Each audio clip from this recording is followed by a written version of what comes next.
All right, what is going on, everybody? Liam Mitchell back with Mr. Chuck Fonchell for another video. Bucs Raiders tomorrow, the Rays game tonight. Craziness going on in Tampa sports. Chuck, how you doing, man? Stressing, man. I'm stressing. It's been 12 years since the Rays were in the World Series. They lost the first game, they won the second game, and then they lost three straight back in 2008. This year they won lost first game, won the second game. They lost last night. So I uh, I might need a sip of some wine tonight to help calm myself. I might need the Bucks game tomorrow to help me feel better, depending on how tonight goes.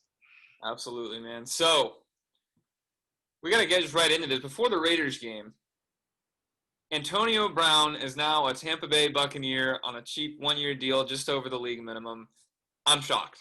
I'm Wait, the shocked. former Madden cover boy Antonio Brown? Yeah. Does And that give the Buccaneers three of them? Do they have Rob Gronkowski and Antonio Brown and Tom Brady? I can't believe it. Again, I thought there was absolutely no chance. We've got Mike Evans, we've got Chris Godwin. I know they're banged up, but still, I knew that he and Bruce Arians hadn't had the best relationship in the past. I know Tom Brady's a fan and he's friends with Antonio. I just didn't really see a fit. I didn't think logistically. I just didn't see how it worked. But here we are, just like Brady, just like Gronk, just like Fournette. And Antonio Brown should be good to go week 9 against the Saints. So a couple games without him, and then we'll see. So just what are your overall thoughts? How do you think he'll fit into this offense? For a variety of reasons, I don't love the move, but I like the move. They're getting in extremely cheap. From what I understand, this is a couple $100,000 over the veteran minimum. So there's very little financial risk. I believe that the Buccaneers do have a strong locker room. They're strongly led from the top to the bottom. If this goes south, I don't think he's going to ruin the team. You look last year, the Patriots signed him. He played one game, then they cut him. They still went 12-4. The reason that the Patriots made that move last year is because Tom Brady just didn't have enough pass catching targets. This year, on paper, he does, but Mike Evans has a bad ankle. Chris Godwin has a bad hamstring. OJ Howard is done. He's got a bad Achilles. Scotty Miller's got a bad groin. Rob Gronkowski's got a bad shoulder. You are not guaranteed to have any of these guys week 9, let alone week 17. So if Antonio Brown can keep his head even close to on straight and healthy, he's been durable his entire career, he might wind up being crucial here. The other thing that I think going forward could happen is he might allow you to help limit guys' snap counts to try and keep them more fresh. We don't have a bye until week 13. So on paper, we know he's a good receiver. We know that last year coming in, he started that first game for New England in week 2, and I think he had like 4 or 5 catches for 60 or 70 yards and a touchdown. He was Tom Brady's number one target. He can play all 3 wide receiver positions. If capital I, capital F, he doesn't go nuclear, it could really be a great football signing. Yeah, absolutely. And that's my biggest thing is, look, I don't know Antonio Brown personally. I've never met the guy, but from what I've seen, I think he's kind of a clown. He's made some real bad decisions off the field. And if I'm Bruce Arians and the staff as a whole, I'm just like, look, Antonio, we have all the leverage. You're on a real short leash. If you start complaining that you want the ball more, or he starts causing problems in the locker room, don't waste any time and just cut him immediately, because we have We 10 receivers. we do know that Bruce Arians will do that. He's done it before. He is absolutely the head honcho here. And I think that no matter how loud Tom Brady cries, if it needs to happen, Bruce Arians will pull that trigger. Um, over under here. So week 9 will have already played 8 games. That's going to give him a maximum potential 8 games. If you were a betting man, how many passes does Antonio Brown catch in those 8 games? Does he even play 8 games? See, it's interesting because, my buddy asked me, he just picked him up in our fantasy football league, like, real quick. And he's like, what do you think of Antonio? And I'm just like, well, surprisingly, the Bucs passing game so far this season hasn't been as elite as I thought it would be.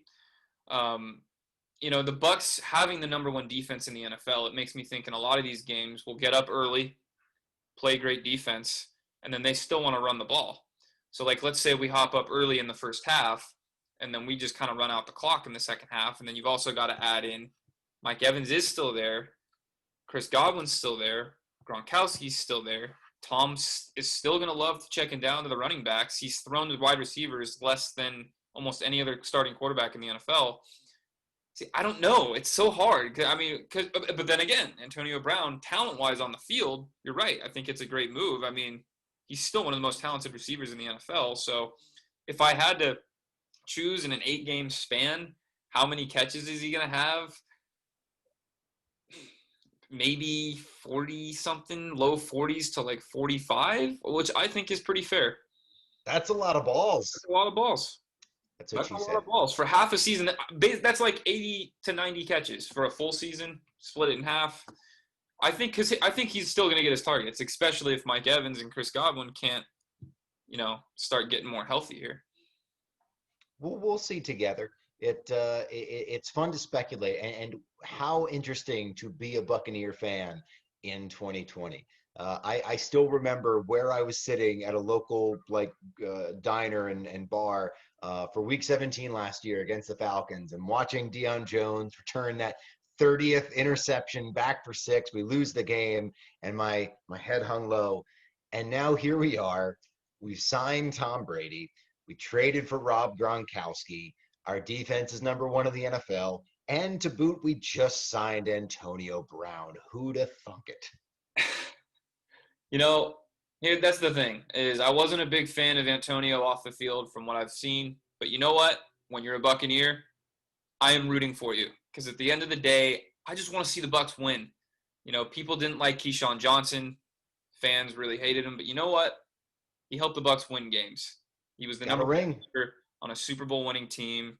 Yes, he had his problems, but at the end of the day, he helped the Bucs win. He is still, to this day, Keyshawn had 106 catches in 2001, the most in a single season in Bucs history. So, hey, Antonio, if you one can touchdown on those 106 catches. One touchdown. It was a game winner against Detroit, a terrible Detroit team. But, hey, if Antonio was to ever see this, he won't. But if he was, I don't care, man. If you help the Bucs win, I love you. Just help the Buccaneers win. That's all I want. I want this team to win. So I did hear an interesting idea that perhaps to bring him in and kind of work him in early, they might actually give him, and of course this is just conjecture, but wouldn't it be interesting if they gave him punt return duties and just cut Jadon Mickens, who I like. I mean, he's caught the only few passes he's thrown, but we're going to need a roster spot here. Yeah. It's him or Cyril Grayson. So whose spot is he coming for? Justin Watson is a big special teams guy. He's not going anywhere anytime soon. I'll tell you this. If everybody starts feeling better, the soft tissue injuries start to come together. Mike Evans, continues to get treatment on that ankle. Man, Week 17 or playoff game round 1, 3rd and 7, 4 wide with Mike Evans, Chris Godwin, Scotty Miller, and Antonio Brown. And it's going to start clicking. The more we play, the more it starts clicking. So, yeah. So not only do you have Tom Brady, arguably the best quarterback of all time, throwing the ball to Mike Evans, Chris Godwin, Antonio Brown, Rob Gronkowski. You have Leonard Fournette and Ronald Jones in the backfield. Cameron Brate's still a good underrated tight end. Miller's a speedster. You also have the number 1 defense in the NFL. I mean, we're paper tigers. I mean, there's a lot to like. Oh man, when you look at that on paper, you just go, how are these guys going to lose a game? But you know what? It's the NFL, and sometimes when you're that stacked, the pieces don't fall in place. So I think as a Buccaneer fan, how are they going to lose this game? That's not a game that I want to play, because they are smart when they play that game. There are so many ways that we have seen over the last, let's call it 12 seasons. Absolutely. Oh, man. So tomorrow, unfortunately, I was supposed to go to the game on Sunday. I am no longer – not to the game, sorry, to the city. I was supposed to go to Vegas to be there for a Bucs watch party. But they moved it forward, which kind of sucks. I was bummed. I wanted to see them on Sunday night. I think the Rays are playing on Sunday night, though, as well, aren't they? It's going to be a long day for my poor wife. She is the baseball playoffs have completely sportsed her out. Like she let me watch the Bucks game last Sunday with some friends. She went to hang out with her mother. So tomorrow is going to pray for my wife, my loving wife Nicole. Yeah. So I'll pray for Nicole for her. If you're a Rays fan, you probably like that because then you get to still watch the Bucks and then the Rays game afterwards. I'm not much of a baseball guy, but yeah. So Well, I'm bummed it's not on Sunday night. But anyway, what were you gonna say?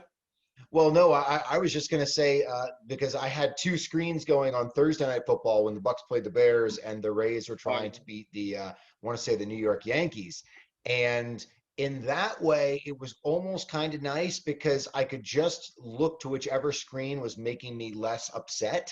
So, regardless of the Bucks' outcome tomorrow, I've got no safety net when I'm watching Rays baseball tomorrow night. So I'm definitely hoping that the Bucks can at least give me some good feelings going in, and I think they should, because I see in the Raiders a vulnerable team. What do you think? Yeah, I do see a vulnerable team. First of all, first game we're playing John Gruden since his firing back in 2008. This is a team. It's interesting. They've kind of surprised me this season. They're 3-2. They are coming off a bye. They had that huge win against Kansas City a couple weeks ago on the road. This team can play. This team can play. Josh Jacobs is a bruiser.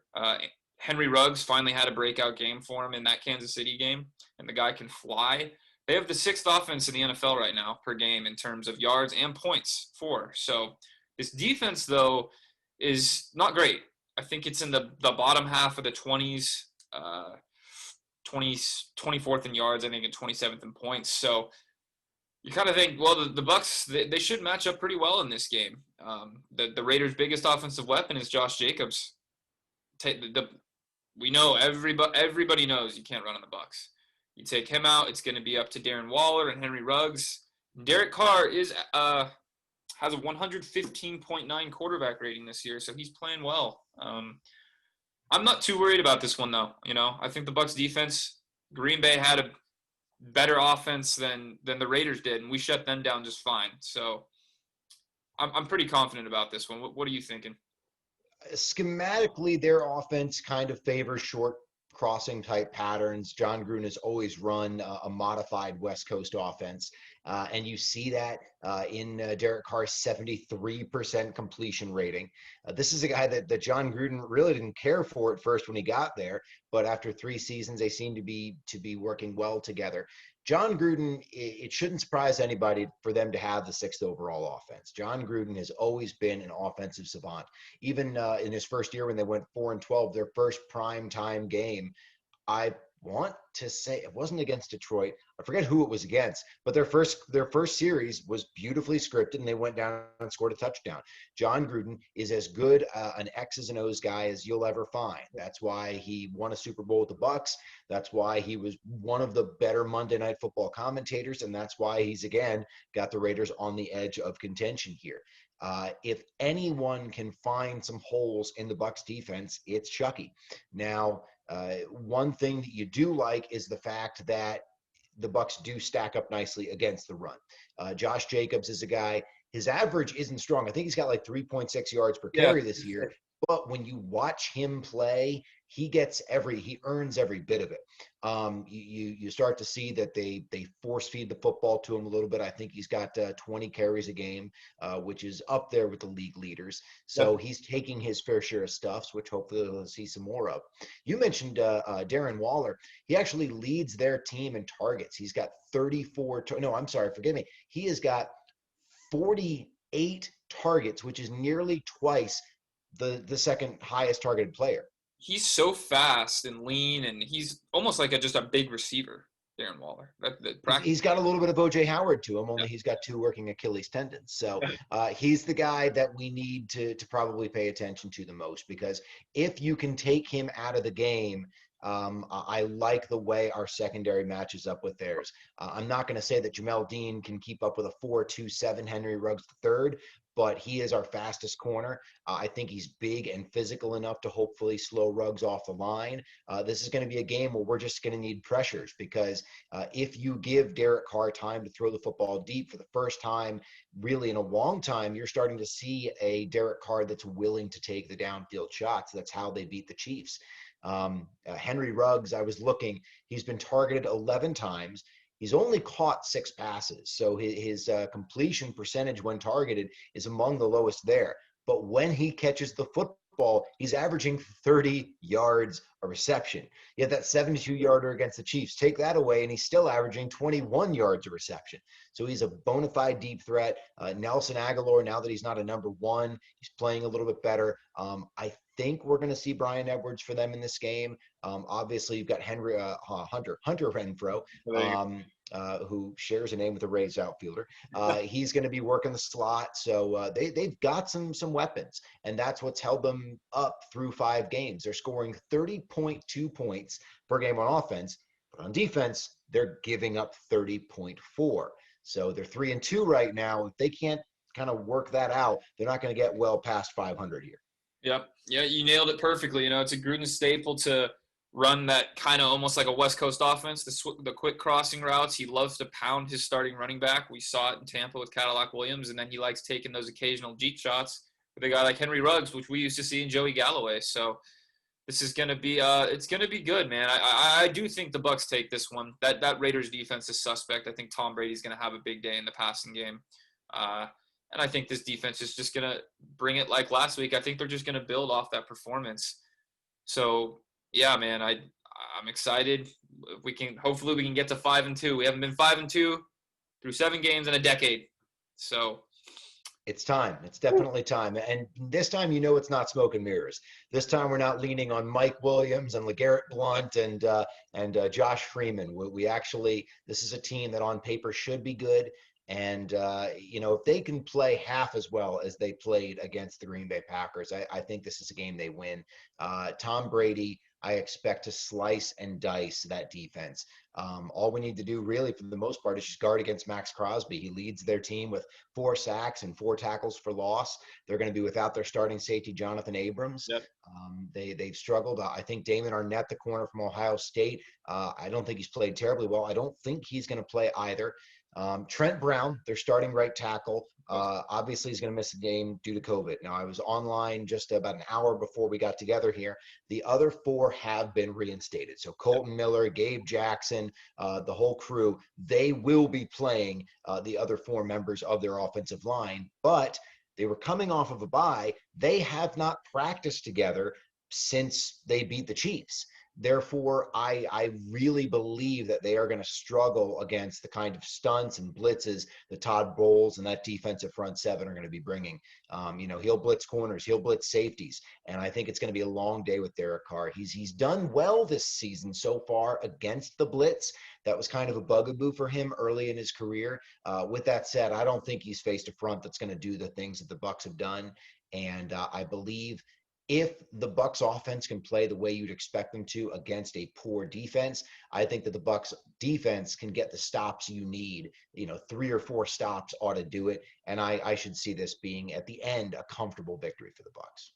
I agree. If you had to pick a score prediction, what do you got? I'm thinking that they will get the same 38 they scored against the Packers, but I feel like we have got a secondary mistake in us. So I think Derek Carr might get a couple of scores. I'm thinking something like 38-20. Wow, you almost were on the exact spot of what I had. I had 34-20 Bucs. That's why I like to go first. We were very close. Only a 4-point difference. So, well, guys, you're saying that Suck Up gets 1 more field goal. Yeah, pretty much, instead of another touchdown. Well, guys, thanks for watching. As always, let us know down below in the comments what you guys think the score is going to be. I'm bummed I'm not going to be in Vegas tomorrow, but it is what it is. This is kind of what we're dealing with this year. So stay out of Vegas, man. They got the COVIDs. All right, man. Thanks again, guys, for watching. You have a great day, Chuck. Enjoy the Rays game tonight, and we'll see you guys in the next one. Go Bucs. Go Bucs.